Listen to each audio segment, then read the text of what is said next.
The art of being alone अकेलेपन को कमजोरी नहीं बल्कि एक शक्तिशाली आत्मखोज की यात्रा के रूप में प्रस्तुत करती है।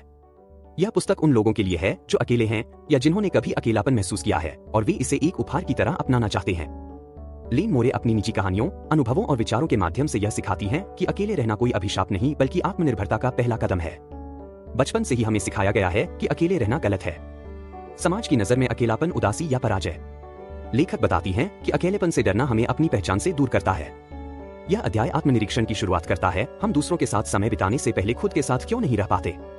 अकेलापन एक खालीपन नहीं बल्कि वह स्थान है जहां आत्मा सांस लेती है। लोनलीनेस और बीइंग अलोन में अंतर समझाना जरूरी है। अकेलापन तब महसूस होता है जब आप खुद से कटे हुए महसूस करते हैं, जबकि अकेले रहना एक चुनाव है, एक अवस्था है जहां आप अपने साथ समय बिताना चाहते हैं। अगर आप अपने साथ खुश नहीं रह सकते तो किसी और के साथ कभी संतुष्ट नहीं हो पाएंगे। अकेले रहने के दौरान आप अपने बारे में बहुत कुछ सीखते हैं। अपने विचारों, इच्छाओं और डर से सामना होता है।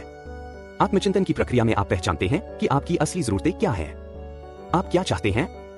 आप क्या महसूस करते हैं जब कोई आसपास नहीं होता? क्या आप खुद से प्यार करते हैं?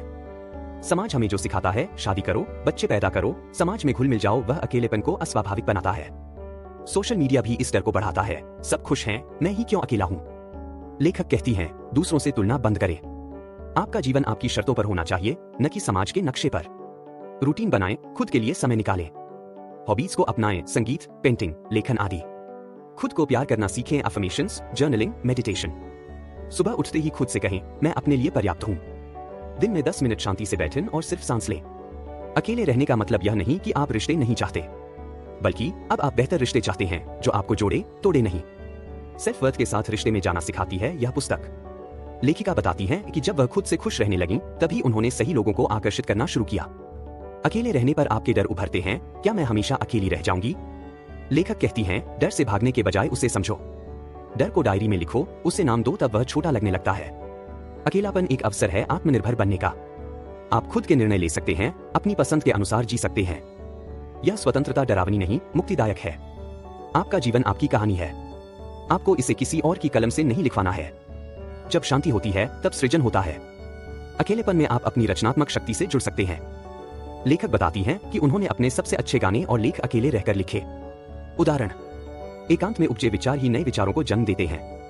अकेले रहना, खुद से प्रेम करना।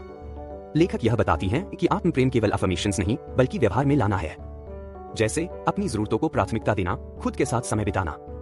अकेले रहना कई बार अवसाद या एंजाइटी को जन्म दे सकता है यदि समझदारी से न जिया जाए। लेखक पेशेवर मदद लेने से नहीं हिचकिचाने की सलाह देती हैं।